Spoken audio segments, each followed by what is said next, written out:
अस्सलाम वालेकुम स्टूडेंट्स। आज हम अपने पिछले लेक्चर को ही कंटिन्यू करेंगे। Basic structure of C programme.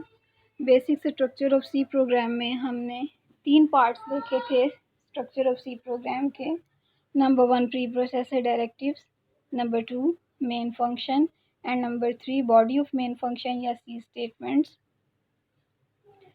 Preprocessor directives क्या थी, हम रिव्यू ले लेते हैं। Preprocessor directive is an instruction given to the computer given to the compiler before actual execution of a program. Preprocessor directives दो तरह की होती हैं, include preprocessor directive and define preprocessor directive. इनकी पहचान क्या है कि these are start with the symbol of hash, और हैश के कीवर्ड के बाद हमारे पास या तो इंक्लूड का कीवर्ड आता है या डिफाइन का कीवर्ड आता है।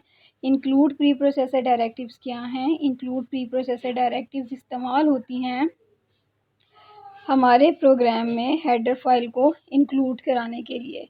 हेडर फाइल्स क्या हैं? हमने देखा था कि सी प्रोग्राम के अंदर ढेर सारे बिल्ट इन फंक्शंस हैं। फॉर एग्जांपल प्रिंट एफ है, स्कैन एफ है, गेट सी एच, क्लियर स्क्रीन, स्क्वेयर रूट, बहुत सारे हैं। जब भी हमने इन बिल्ट इन फंक्शंस को अपने प्रोग्राम के अंदर इस्तेमाल करना है तो इनकी जो डेफिनेशन है वो हेडर फाइल्स के अंदर पड़ी होती है। तो फंक्शंस की हेड डेफिनेशन जिस हेडर फाइल में पड़ी होती है, हमें पहले उसको अपने प्रोग्राम में इंक्लूड करवाना होता है। सेकंड वन हमने आज जो पढ़ना है वो है define preprocessor directive. Define preprocessor directive किस लिए इस्तेमाल होते हैं? These are used to define a constant macro.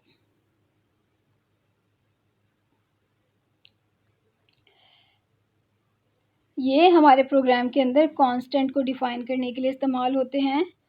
Constant क्या है ये हम सब जानते हैं, ऐसी क्वांटिटी जिसकी वैल्यू चेंज ना हो रही हो। फॉर एग्जांपल पाई की जो वैल्यू होती है वो हमेशा 3.14 रहती है।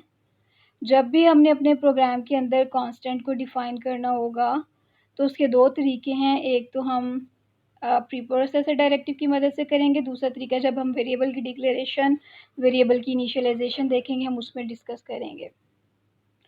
तो अगर आपने एक वेरिएबल, एक वैल्यू अपने प्रोग्राम के अंदर इस्तेमाल करनी है जिसको आप बार बार इस्तेमाल करना चाह रहे हो, जिसकी वैल्यू चेंज नहीं होगी, तो हम उसको प्री प्रोसेसर के अंदर डिफ़ाइन कर लेंगे एज ए कांस्टेंट। तो जब भी कोई कांस्टेंट डिफ़ाइन करना होगा तो हम डिफ़ाइन प्री प्रोसेसर को इस्तेमाल करेंगे।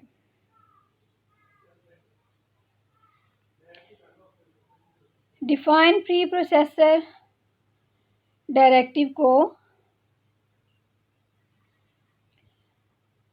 लिखने का सिंटैक्स क्या है? सिंटैक्स का मतलब है क्या रूल है, क्या मेथड है, किस तरह से लिखते हैं। सबसे पहले इसमें हैश का सिंबल आता है, हैश के सिंबल के बाद डिफाइन का कीवर्ड आता है, उसके बाद आइडेंटिफायर। आइडेंटिफायर क्या है? आइडेंटिफायर सेम ऐसे है जैसे आपने मैथ्स में वेरिएबल्स पढ़े हुए हैं, जैसे कि जिसके अंदर हमारी वैल्यू ने स्टोर होना है, हम वो नेम जिसके अंदर हमारी वैल्यू ने स्टोर होना है। वैल्यू जो भी आप आइडेंटिफायर की वैल्यू रखना चाह रहे हो, जिसने for example 3.14 identifier, for example pi, यानी कि पाई क्या है? आइडेंटिफायर है, और इसकी वैल्यू क्या होगी? 3.14, और ये क्या बन जाएगा? एक कांस्टेंट जो सेम रहेगी, ये वैल्यू, ये चेंज नहीं होगी। यही सारे लिखा हुआ है कि हैश क्या है? It indicate the start of pre processor directive, define is a keyword, identifier is the name of constant, value associated value with the identifier, यानी हमने जो भी आइडेंटिफायर की वैल्यू रखनी है वो हमारे पास वैल्यू है। एग्जाम्पल देख लेते हैं। हैश डिफाइन पाई 3.141593। जैसे ही आप ये स्टेटमेंट लिखेंगे तो क्या होगा?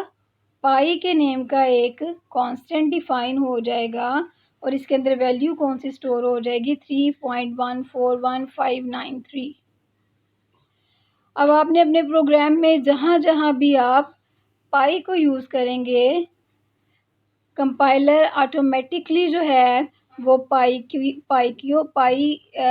कांस्टेंट को रिप्लेस कर देगा उसकी वैल्यू के साथ। फॉर एग्जांपल अगर आप सर्कल का एरिया निकाल रहे हैं और आपने सर्कल के एरिया का फार्मूला लिखा है pi multiply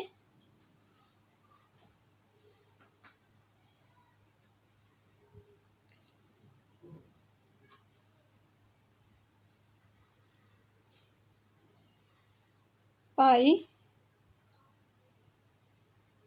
capital pi multiply r square area.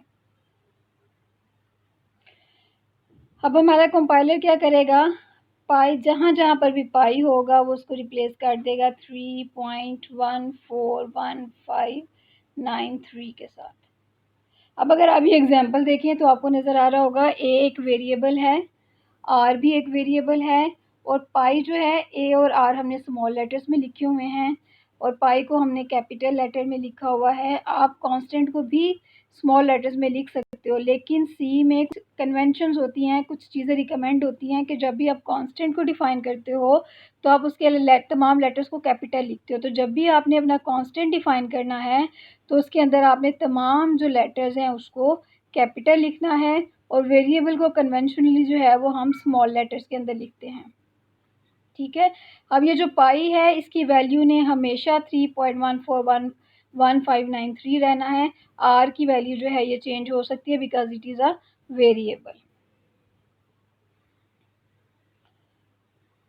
उसके बाद हमारा सेकंड जो पार्ट है basic structure of C program का वो है मेन फंक्शन।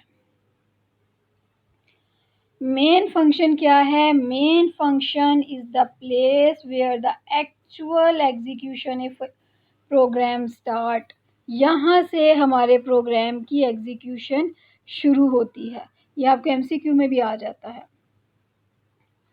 जैसे ही आप अपने प्रोग्राम को रन करते हो Ctrl+F9 जैसे ही आप प्रेस करते हो तो कंट्रोल जो है वो कहाँ पे चला जाता है, मेन फंक्शन के अंदर। कंट्रोल कहाँ चला जाता है, मेन फंक्शन के अंदर। और मेन फंक्शन की बॉडी के अंदर जितनी भी स्टेटमेंट्स लिखी होती हैं ये उनको एग्जीक्यूट करना शुरू कर देता है।